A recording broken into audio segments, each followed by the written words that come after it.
Bonjour, donc à nouveau sur les intégrales à paramètres, voilà l'énoncé de l'exercice. Donc je prends f, la fonction qui est définie donc pour chaque x, voilà, dans R, de la façon suivante, donc est égal à l'intégrale de 0 à plus l'infini de la fonction sinus xt sur t, e moins t d de t. Alors la première question, donc on demande de justifier que f existe, donc ça veut dire qu'il est bien défini, et en plus de ça il est de classe C1 sur R. Après, on demande de calculer f' de x et par la suite, on demande d'avoir une expression simplifiée de f de x. Bon, on y va. Donc, la première des choses, donc, pour la première question, j'ai la fonction f de x qui est égale à l'intégrale de 0 à plus l'infini de sinus xt sur t, e moins t, d de t. Voilà, donc la première des choses. Bon, je vais considérer ma fonction f pour simplifier un petit peu par la suite. Donc f de xt est égal à sinus xt sur t, e moins t. Très bien. Et donc, on va démontrer d'abord qu'elle est bien définie. Ça veut dire que, quel que soit x appartenant à R, eh bien, cette intégrale-là, elle est convergente. Donc, il s'agit alors pour x, soit x appartenant à R. Donc il s'agit de savoir est-ce que cette intégrale-là, il converge ou pas. Eh bien, la première valeur, regardez bien, donc si x égale à 0, donc ce qui est à l'intérieur égale à 0, donc la fonction nulle, elle est intégrable. Donc si x égale à 0, donc j'ai sinus xt sur t, e moins t, donc ça fait 0. Donc j'ai rien à démontrer, et bien f de 0 est défini. Parce que 0 est une fonction qui est intégrable. Alors maintenant, dans le cas où, alors Cx est différente de 0. Donc, dans le cas où x est différent de 0, alors qu'est-ce que j'obtiens ici? Eh bien, donc j'ai mon f de x t. Alors, je vais voir ici, pardon. Donc, je vais voir d'abord cette intégrale-là. J'ai dissocié en 0 parce que la fonction n'est pas définie en 0. Et en plus, l'infini aussi. Pareil. Et donc, je vais étudier l'intégrale, alors maintenant, de 0 à 1, et ensuite, de 1 à plus l'infini. Autrement dit, je vais donc étudier la convergence en 0, et ensuite la convergence en plus l'infini. Bon, donc je vais commencer par 0. Alors, au voisinage de 0, donc qu'est-ce qui se passe au voisinage de 0? Qu'est-ce que j'ai?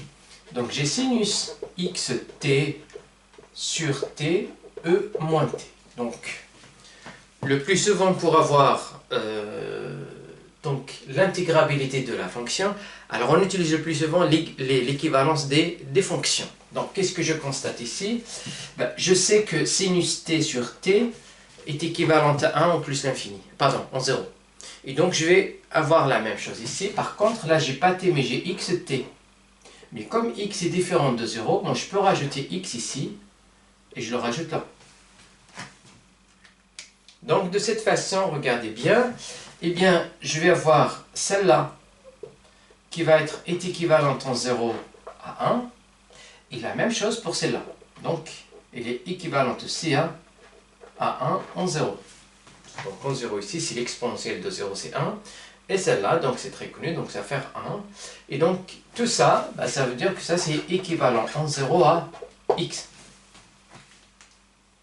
Et donc, qu'est-ce que j'ai ici? Ben, x, c'est une fonction qui est continue. Hein? Donc, il est continue sur 0,1 et par suite, il est intégrable sur 0,1. Donc, pas de souci. Alors, donc, je peux dire que l'intégrale, cette intégrale-là, ben, cette intégrale est convergente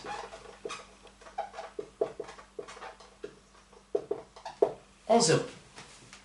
Alors, maintenant, il me reste en plus l'infini. Donc, qu'est-ce qui se passe en plus l'infini? Eh bien, en plus l'infini, donc on va faire une technique qu'on utilise le plus souvent, c'est de voir que cette fonction-là, c'est un petit taux de 1 sur t carré, et 1 sur t carré par le critère de Riemann, elle est convergente. Donc, après, on va voir que notre fonction ici est intégrable en plus l'infini. Bon, alors on y va. Donc, qu'est-ce que j'ai? J'ai donc sinus. Alors, je l'avais appelé f de x donc f de x de t, donc c'est bien ça. Et bien, si je la multiplie par t carré, ça va avoir, donc je vais avoir ici, c'est t, sinus x t, e moins t. Et donc, en valeur absolue ici, donc ça va faire ça. Et on va majorer sinus xt par 1, puisque sinus et cosinus sont tout le temps majorés par 1. Et donc là, je vais avoir t, e moins t, puisque t est positif. Ici, on est au voisinage de plus l'infini. Et la limite de celle-là, donc celle-là, elle va atteindre. Donc là, c'est supérieur ou égal à 0. Et lorsque t tend vers plus l'infini, et donc c'est l'exponentielle que l'on porte sur la puissance, et ça va faire 0 par la limite. Donc là, ça va tendre vers 0 par les croissances comparées. Croissance comparée. Donc si ça tend vers 0, eh bien cela veut dire quoi? Cela veut dire que f de x t, donc si vous voulez alors en valeur absolue, c'est un petit taux de t carré. Donc par le critère de Riemann, eh bien donc j'ai l'intégrale de 1 à plus l'infini de d de t sur t carré converge, car le 2 c'est supérieur à 1, donc par le critère de Riemann, donc par Riemann. Et donc si celle-là est converge, donc forcément celle-là elle converge, et donc si elle converge, ça veut dire que la fonction est absolument, en fait l'intégrale est absolument convergente, donc elle est convergente. Ça veut dire que cette intégrale-là est absolument convergente, et par la suite elle est convergente. Donc du coup, eh bien l'intégrale de 1 à plus l'infini de f de x t d de t converge. Donc on a la convergence en 0 et en plus l'infini, ça veut dire on a la convergence de partout, et par la suite, donc ma fonction f, elle est bien définie. Donc ça c'est pour la première partie de la question. Alors, pour la deuxième partie de la question, donc il s'agit de démontrer que cette fonction-là qui est définie par une intégrale, il faut démontrer qu'elle est de classe C1. Donc pour cela, on a un théorème qui nous permet de faire ça.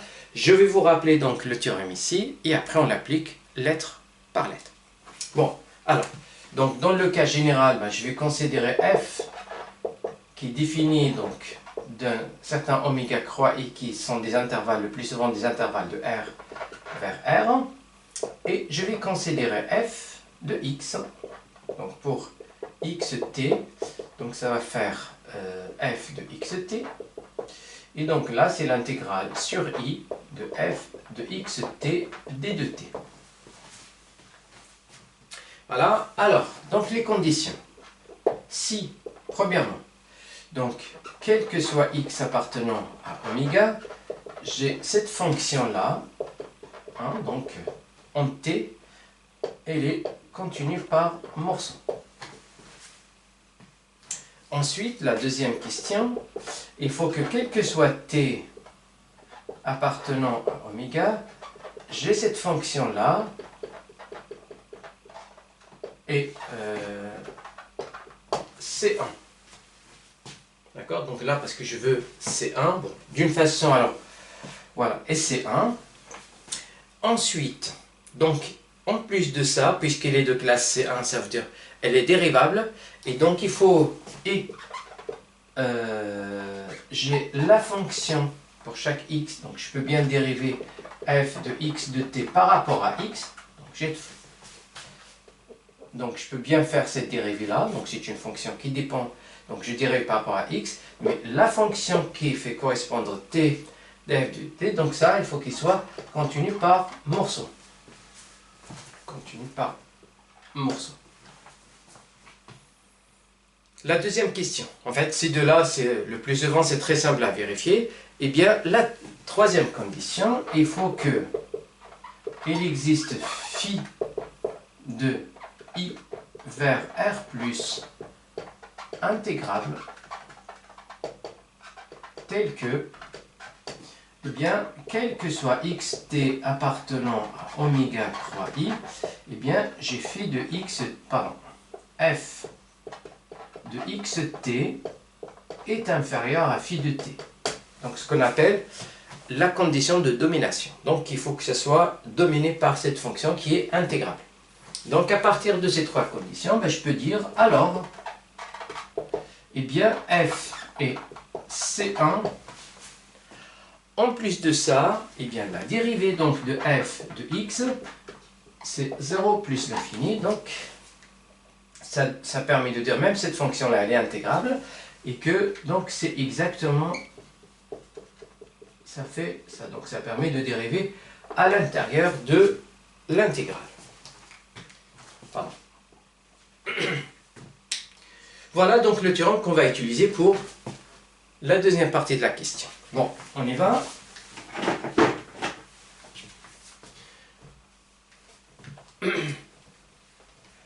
Allez, donc les deux premiers points, vous allez voir qu'ils sont très simples à vérifier.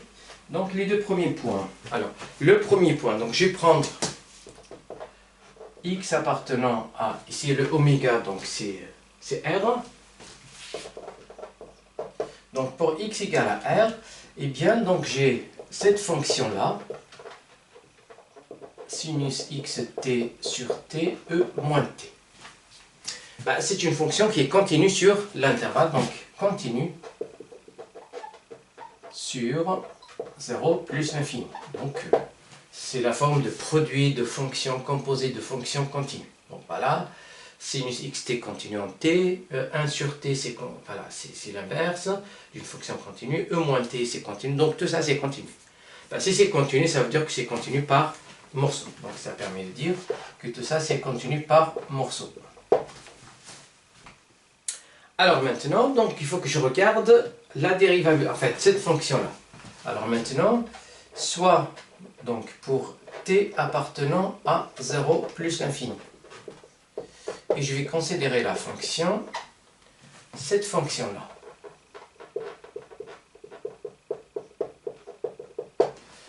Eh bien, donc qu'est-ce que j'ai ici alors? Le t ici, donc il est fixé, hein, donc c'est un paramètre.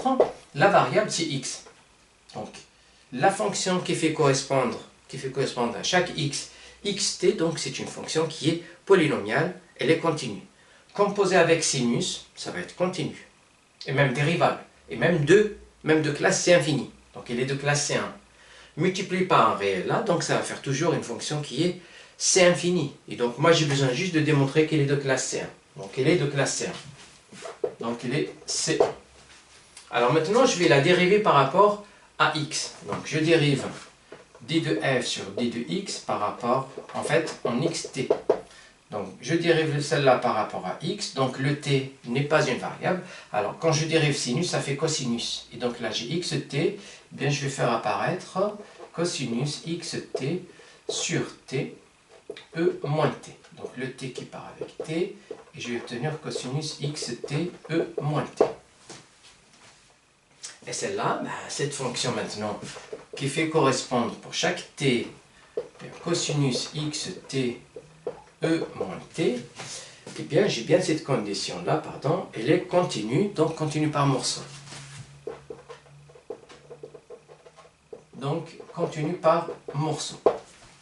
Eh bien j'ai bien donc les deux premiers points qui sont bien vérifiés. Maintenant, il faut que je cherche une fonction qui domine, hein, donc la condition de domination, qui est vraiment très importante. Alors, on va voir. Donc, la condition de domination, alors, d de f sur d de x de xt, donc en valeur absolue, est égal à cosinus xt e moins t. Alors, on sait tout le temps que cosinus, c'est une fonction qui est majorée par 1, donc ça, je peux le majorer par e moins t. Et bien, je pose tout simplement phi, ça c'est phi de t. Donc phi de t ici, je sais très bien donc, d'après cette écriture-là, il majeure, donc voilà, il domine si vous voulez donc cette fonction-là, donc je suis bien là. Alors, est-ce qu'elle est intégrable? Oui, donc e moins t c'est intégrable. Pourquoi? Parce que, alors, je vais prendre par exemple de r, donc on a r de moins t d de t. Ça c'est exactement, ça fait moins t, une primitive de r, grand R, une primitive de e moins t, donc c'est moins et. Donc en r, ça va faire moins er plus e petit r. En faisant tendre r vers 0, donc là ça va tendre vers 1. En faisant tendre ici, en faisant tendre R vers plus l'infini, eh bien ça va tendre vers 0. Et donc ça tend vers 1 qui est fini. Donc c'est une fonction qui est intégrable. Donc si elle est intégrable, ça veut dire que j'ai bien cette condition de domination. Et donc puisque j'ai les trois conditions, ben, je peux tirer la conclusion. Ça veut dire que f est de classe C1. Et en plus de ça, je peux bien dériver. Donc à partir de là, je peux dire que... Alors, donc cela permet de dire que f est C1, et en plus de ça, est f' de x, donc c'est de 0 à plus l'infini, et c'est là, donc je la dérive, on avait dit que ça faisait xt e moins t d de t. Voilà donc pour la deuxième question. J'ai déjà fait la deuxième question directement, voilà. Ça c'est pour la deuxième question, donc c'est la question B.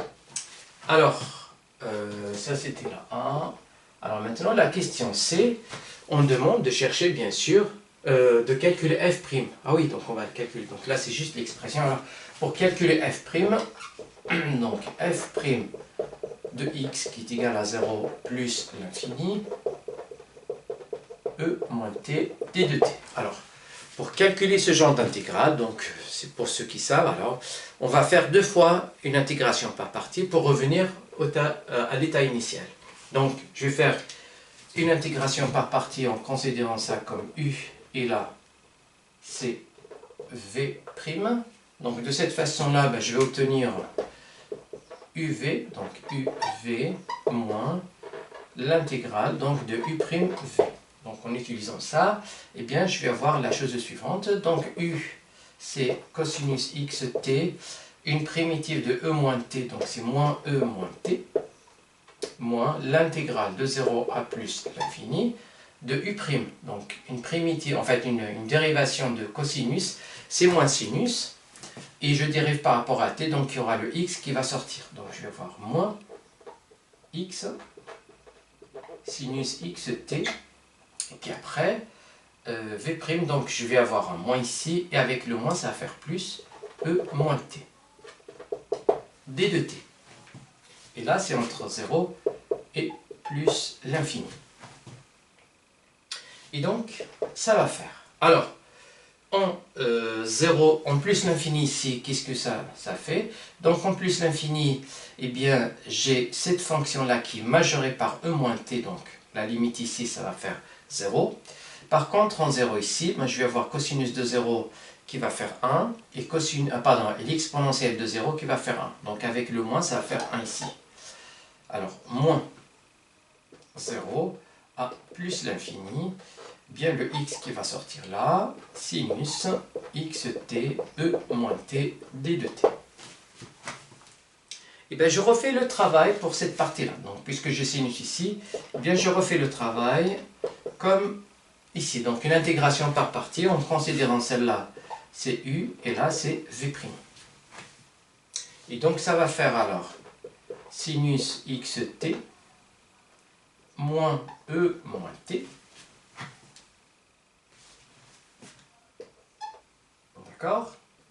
Puis après, moins l'intégrale de 0 à plus l'infini. Eh bien, donc je vais avoir moins, donc moins e moins t, et la dérivée donc de sinus xt, donc c'est x cosinus xt. Et là, d de t. Alors, et là, donc c'est entre 0 et plus l'infini. Voilà, c'est un peu calculatoire, mais bon, il faut faire. Alors, égal 1 moins. Donc, je regarde maintenant qu'est-ce qui se passe en plus l'infini. Donc, c'est comme tout à l'heure ici, c'est en faisant ici, alors, la valeur absolue, donc ça va être inférieur ou égal à e moins t, et e moins t, donc ça tend vers 0, et donc tout ça, ça va tendre vers 0 en plus l'infini. Donc, j'ai un 0. Et en 0, donc j'ai sinus de 0 qui va faire 0, donc tout ce terme-là égale à 0. Et donc, qu'est-ce que je vais avoir? Eh bien, je vais avoir le moins qui va sortir ici pour avoir plus, et le x qui va sortir aussi. Voilà, et donc à partir de cet instant, ben, j'obtiens eh bien, le x moins x fois x, donc ça fait moins x carré, 0 à plus l'infini de cosinus xt, e moins t, d de t. Et voilà, c'est ce que je vous ai dit tout à l'heure. Donc en faisant deux fois donc l'intégration par partie, eh bien j'obtiens donc là qui est la fonction de départ. Hein, d'accord? Et donc là, ça va faire alors 1 moins x carré, et ça c'est tout simplement f' de x. Donc je vais faire passer ça de l'autre côté pour avoir f de x plus x carré f' de x égale à 1. Donc on va faire une factorisation par f' de x. Donc pour avoir, alors,